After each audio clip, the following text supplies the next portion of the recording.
And I'm back. First podcast. Let's get started. So, I do have an Instagram dedicated to food. I post about all the restaurants that I've been to, and on the story, I've been actually doing restaurant eat throughs, as I call it, where I post about some of the things I ordered at a certain restaurant. And I talk about if I liked it or not. I talk about some of the ingredients they use, and I've been really liking it because I get to remember what I liked about the restaurant as well as provide you guys a little bit more information about the places that I've been. Because my biggest issue is that I forget what the food tasted like. I forget how I felt about the food when I post it because I usually don't post about the food that I eat instantly. I give it a couple days because I have so much backlog of the food that I eat. So please visit my Foodstagram. Um, I do a lot of eat throughs, so you should get a lot of content off of that. I'm also putting up some competition videos on this channel, or even lack thereof. I haven't competed that much. I have a little bit of competition experience, so I'll be putting up whatever I have. I put up my first competition video and the first match of my second competition. My first competition was at Naga San Jose, and it was September 16th, 2017. So it's been a while. It's been a little bit more than a year for my first competition. I did ended up pulling off a twister finish. This competition was interesting. It was my first competition, and I signed up for adult up to 179.9 white belt division. But there was nobody in my division, so they actually moved me up to the masters, same weight class, same experience level. And I saw my competition and I was like, oh, that shouldn't be too bad. It's just a dude who's about my height. Looks a little bigger. I'm not sure how he cut down to 180. Looks about 200. But I didn't think too much of it. And once we started the fight, he collar tied me. And I remember it being one of the strongest collar ties that I've ever felt in my life. And I remember thinking, that strength is fucking real. I just couldn't get out of it. So I tried a couple takedowns. The video itself is only 30 seconds long. I don't have the original, but I tried the takedown and I got stuck in a guillotine, but I do have some guillotine escaping experience at this point. So I take him down and I take side control. And off the side control, I try to go beach pose a little bit, but he's really strong, so he just buckled me off of him. But I end up getting him to go to turtle position off of the scramble. So on the turtle position, I start setting up the twister and I roll, and I don't think he knew what was coming because he actually gave the arm to me. So I took the arm and I twisted him, which was pretty fun. My coach was really happy. Everybody at my gym was really happy, and it was a really fun experience. So the second competition was at Oakland. It's Golden State BJJ Open. It is November 18th, 2017. So it's about a year from now. First match that I have up there, I do end up getting a Hinduitine. This dude had smaller shoulders. I remember that. And I remember thinking, I should probably try to hit this because we learned it the week of my competition. And I remember hitting it on people with broader shoulders. And I remember thinking, this is really hard. I don't think I can hit this in competition. But I remember it being really easy on people with smaller shoulders. I do have really thick legs, which are great for triangles, but with more flexible stuff like Ben Eddy does, it's just really hard. But I did end up getting a Hinduitine.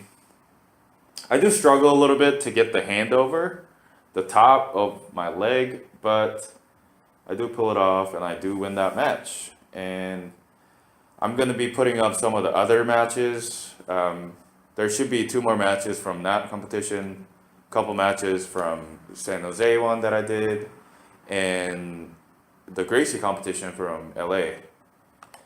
That was really fun. And also I'll be putting up maybe some practice rolls that I have, as well as Muay Thai stuff. Also big news, I just got my white belt in Muay Thai under Adjorn Kevin Sherman. And I'm so happy. Thank you, Chris. Thank you, Corey. Thank you, Sifu, for giving me an opportunity to test and get the white belt. Start of my Muay Thai journey. All right. So, enough about what I did this last couple days. Let's get into MMA. So, what's everyone talking about right now? Of course, Tyson Fury versus Deontay Wilder. So what did you guys think of the result? The majority draw, right? So I've been looking at some of the stats, and I felt like, just like everyone else is saying, I know it's not really original opinion, but I felt like Fury won that one. Just by looking at punch stats, I think Fury outlanded Wilder 84-71 overall, 76-40 jabs, and 38-31 power shots. I'm not sure. I just felt like Fury won 9 rounds and Wilder did drop him, but just felt like overall Fury won that fight. Not sure why they did a draw. Maybe to set up another fight, maybe set up another fight with Anthony. Who knows? Probably should have taken Fury. I don't know. It was just a weird deal. I wasn't sure if the majority draw was a good decision. So also, the last fight night, right? I saw Shogun Rua come back with a fucking amazing comeback. That was awesome. That old man is still slinging. So if you haven't seen that, maybe I'll put up a little bit of highlight from that fight. I loved it. I love Shogun. And speaking of Shogun, I found on Reddit by user, let's see here, Looks Help 6321. Put up a video of young Shogun Rua where he loses a brawl in just a house fight. It's a house party. What it looks like, literally every suburban party ever, and supposed to be in Brazil. And Shogun is age 16, looking reckless as ever, throwing some haymakers. And at the very end, I think it's like an 8-minute video, but at the very end, he catches a head kick and gets dropped, which ends the fight. And it's pretty cool to see this. I'm sure a lot of you guys have seen Nate Diaz's fight when he was like a child at 16. That was really cool. I love seeing fighters before they were professional just doing street fights. Obviously not safe, but still really cool. So moving on. So talking about Brazil, of course, we have to talk about "You're Going to Die" chant. Vai Morrer. So there's actually a really cool article by Bloody Elbow explaining the origins of "You're Going to Die" chant in Brazil. I can't imagine what it feels like to walk in that environment, just hearing that, "You're gonna die, you're gonna die." I read through it. It's a really interesting read. I'm gonna put up a link. So just telling you guys that I'm talking about some of the topical stuff in MMA, and I'm gonna try to put up everything that I talk about and some quick links about some of the stats that I talk about or some of the articles that I talk about on the description. So check out the description for some of the links here. And I do spend a lot of time at our MMA, and they do have amazing content. So if I talk about some of the stuff that you guys already saw in our MMA, I apologize, but maybe we have the same source. So the Bloody Elbow article. I don't want to give away the entire article. It's a really cool article talking about the background. It came from non-MMA sports. It transferred into MMA. It has something to do with Frank Shamrock, all that stuff. It's a really interesting read if you want to learn more about the background of that.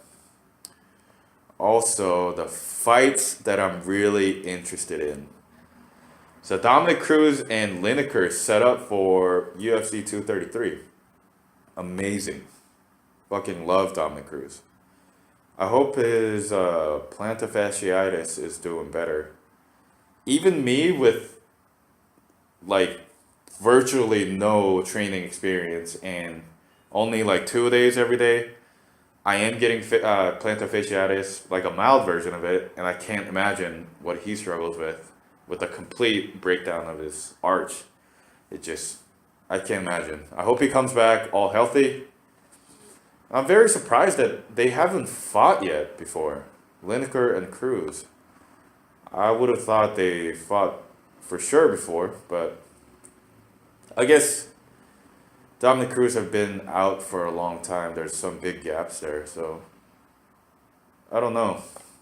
I guess he hasn't fought in 2 years. Oh my God.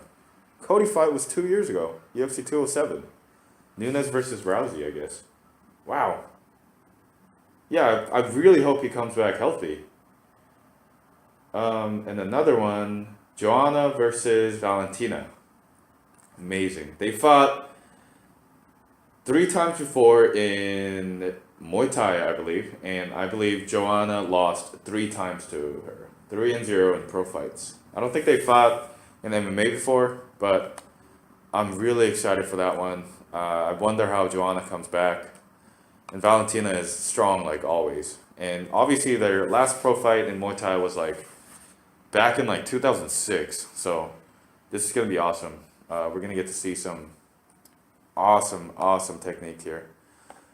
It's going to be a learning lesson for me. And just random stuff here. There's a video put up on our MMA with user Rivet about Niko Price getting a KO from bottom versus Randy Brown. It's amazing. He just hammer fists Randy Brown into oblivion and he just knocks him out. It's amazing. It's an amazing video. I'm going to put up the link. You guys can see it. Also, another fight. Amazing. Henry Cejudo and TJ Dillashaw. TJ is one of my favorite MMA fighters of all time. Just the way he moves and his unorthodox style, it's just amazing. His MMA IQ is so crazy that I don't even understand how good he is. I don't get how his timing of takedowns, some of his punches, some of his slips, some of his foot movement. Some people said that he got most of that stuff from Dominick Cruz and copied it off of Dominick Cruz. Maybe it's true initially. Maybe he copied him at first, but I think he honestly took it to the different level. And their fight, Dom versus TJ, was a couple years ago, and I really feel like they should do it again.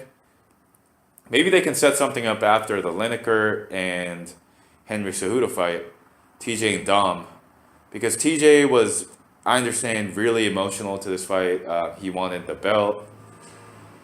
I just feel like I want to see it again. I feel like TJ can take Dom. He's just so much better than he used to be. Even a couple of years ago, he just improved so much. Just from a MMA casual like me, I can tell that his technique is better and the way he moves is amazing.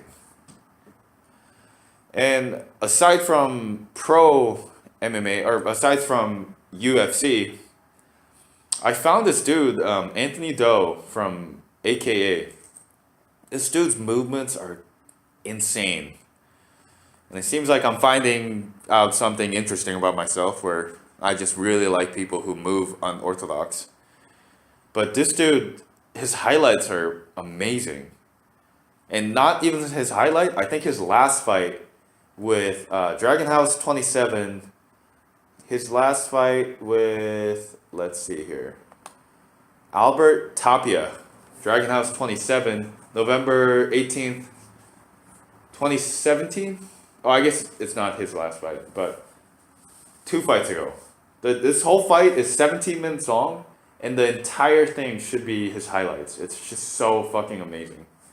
His slips, just the way, his counters, it's just, there's so much to learn from. It's just amazing to see. You guys should watch it. I'm going to put up the link. I'm going to put up his page. He has some videos. Go subscribe, like his videos. He's amazing. His Instagram content is really awesome too. Definitely something to check out. And moving on from MMA, one of my favorite topics, food. So I'm right now in Syracuse, and what is Syracuse known for? Fucking barbecue. And since I'm talking about Syracuse for the first time, 2 places that I really want to talk about is Dinosaur BBQ and Limp Lizard. Dinosaur, everybody knows, obviously. It's one of the most famous barbecue institutions of Syracuse. And that's the first barbecue that I was exposed to in Syracuse, and I couldn't believe how good it was. I've been to Texas. I've had Franklin barbecue. I've had all their famous big beef ribs and brisket and all that stuff. And I think, honestly, Dinosaur barbecue goes head to head with the famous Texas barbecue. I won't talk about anybody else other than Franklin, but it's truly incredible. So looking at the Dinosaur barbecue's menu, if my computer loads this, it's just my favorite item on that menu is the pork skit.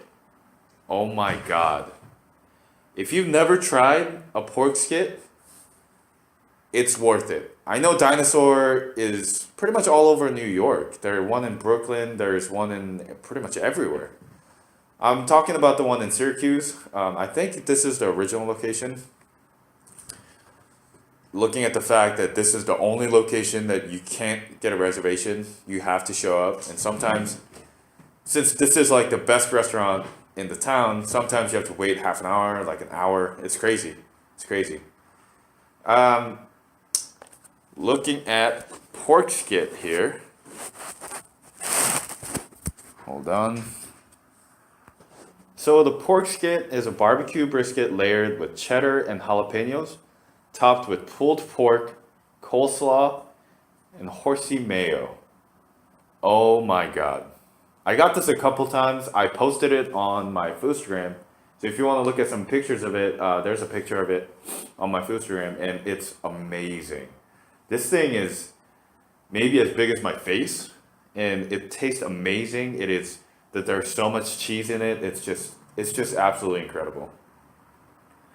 And I usually, when I go in there, I usually get the custom K or the combination plate. I usually get the St. Louis ribs, pulled pork, barbecue brisket, or half chicken. And I get, as far as sides go, let's see, I usually get barbecue beans with pork, mac and cheese, AK chili, coleslaw, and they're really good. They're for sure good. And on the custom K, I usually get either the barbecue half bird or the pork plate. Their meats are amazing. The quality of the meats, I thought, was what differentiates them. It's just, the quality of the meat is amazing. It's just taste, there's not much really work that has to go into this, I feel like, because the meat itself is so amazing. Enough about Dinosaur BBQ, since I'm sure a lot of people who knows Syracuse really knows this. But the underdog barbecue place in Syracuse, I thought, was Limp Lizard Barbecue and Catering. Especially the one in Liverpool. I think it only has 3.5 stars on Yelp, and this is the reason why I don't trust Yelp, especially in Syracuse. I love using Yelp just to find out what restaurants there are in a town, but Syracuse seems to rank restaurants that are really awesome only 3.5 stars, because I feel like Limp Lizard is amazing. Especially, you can't take Limp Lizard as like a straight up barbecue place. You gotta take it more of a sandwich spot, like barbecue sandwich spots. You can't really compare it to Dinosaur BBQ because you don't go to Limp Lizard for like a full rack of ribs. You go there for a sandwich, like a brisket sandwich or like a pulled pork sandwich. And their sides are absolutely incredible. Just by looking at the sides, I think Limp Lizard is better than Dinosaur BBQ. Just the sides. Meat itself, definitely Dinosaur. And obviously just straight up meats like half chicken, pulled pork, or even brisket. Dinosaur for sure. I gotta give it to him. But just by looking at the sides and sandwiches, Limp Lizard is up there. It's not being talked about, and I think it's injustice, and people should go there more. My favorite sides from Limp Lizard is the Hellfire Chili and the baked beans. I forget the exact name of it. But just baked beans, I guess. The Hellfire Chili is the first time that I've had chili where it's entirely made of meat. It's just ground beef and chili, pretty much, no beans. And it was absolutely incredible. The whole thing is stacked with ground beef, and the chili sauce is amazing. And the baked beans is covered, it's smothered in burnt ends, and it's just so good. Even the sides are packed with meat. You gotta love it. And as far as mains go, their almost world famous Philly cheesesteak is really good, for sure. But my favorite is, let's see.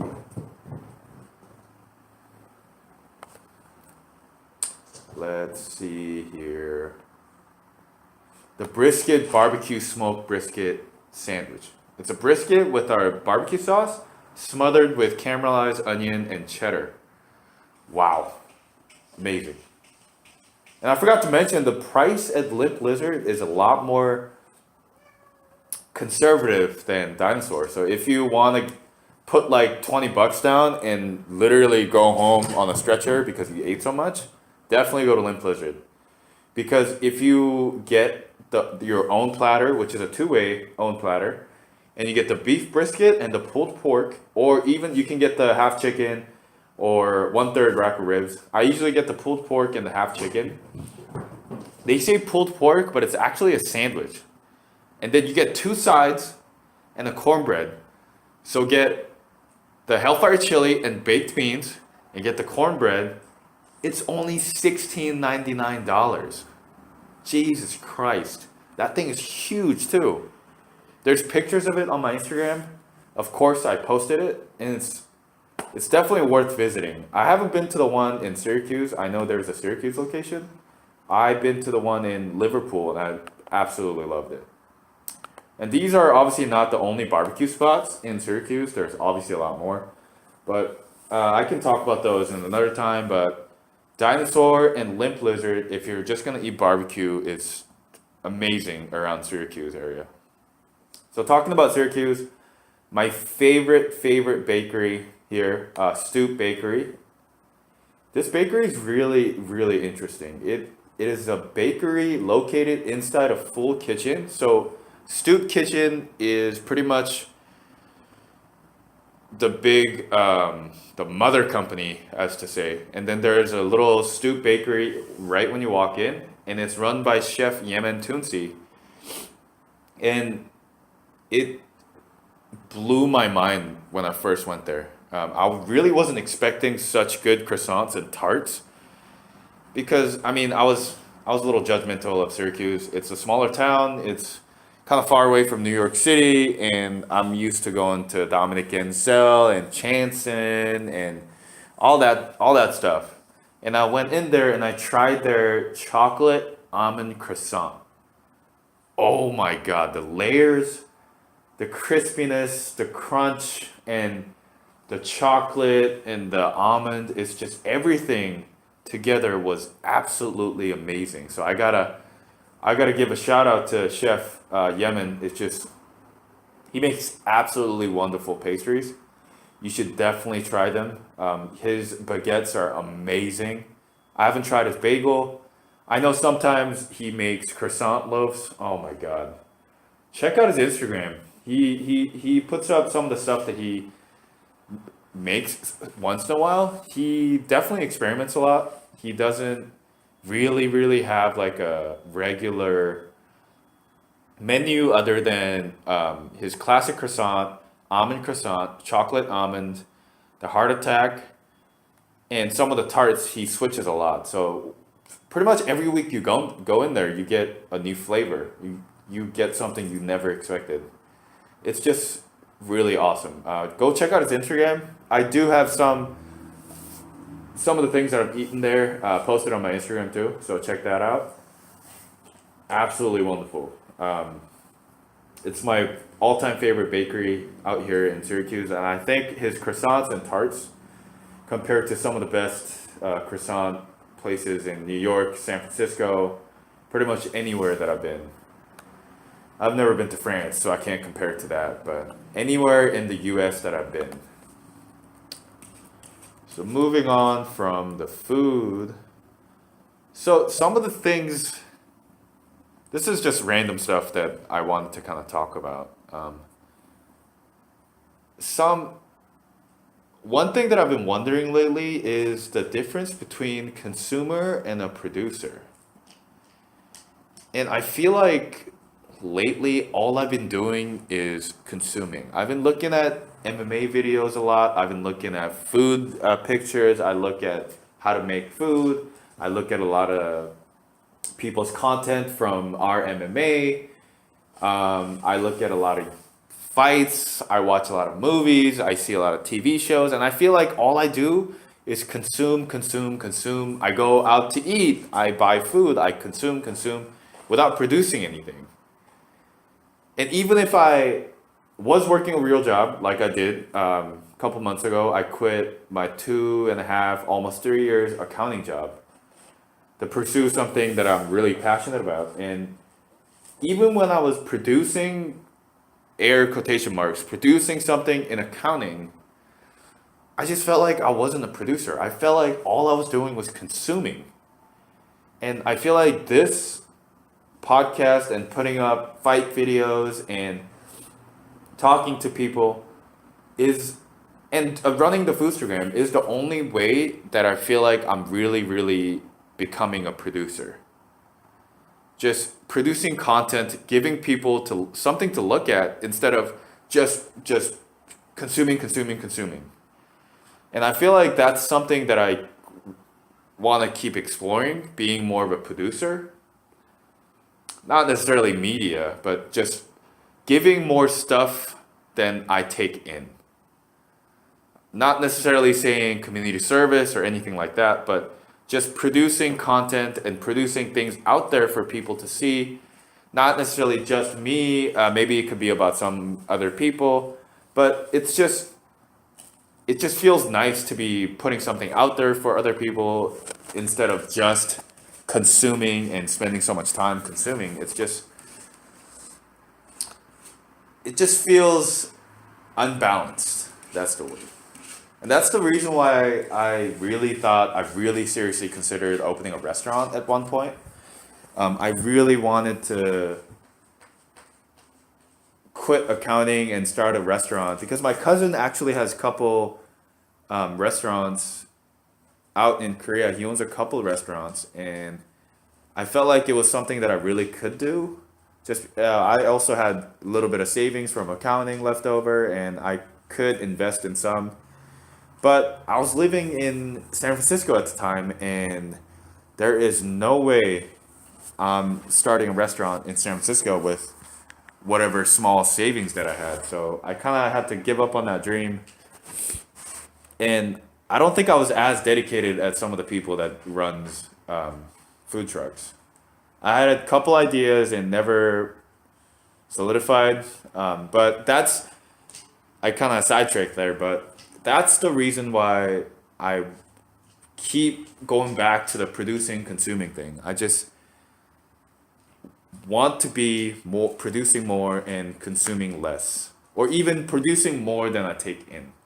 I know I'm repeating the same things over, but it's definitely like a topic that it's on my mind all the time, and how I'm trying to live my life, I guess.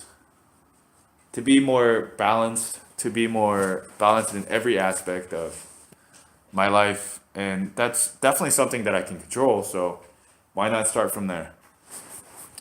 All right, I think that is my first podcast. That was actually not as bad as I thought.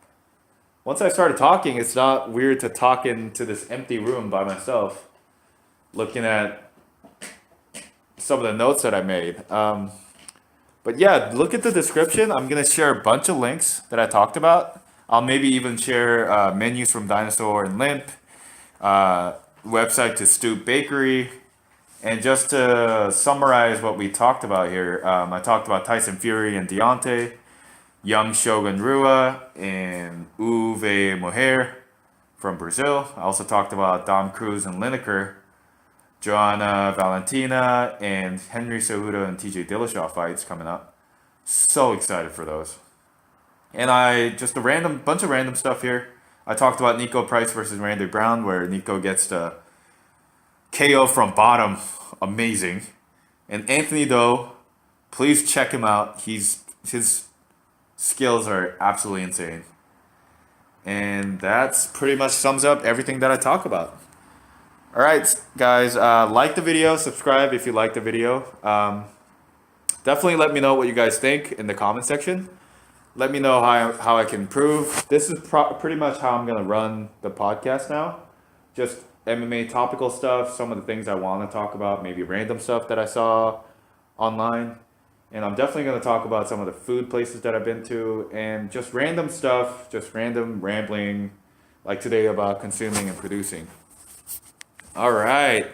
See you guys next time. Manchild out.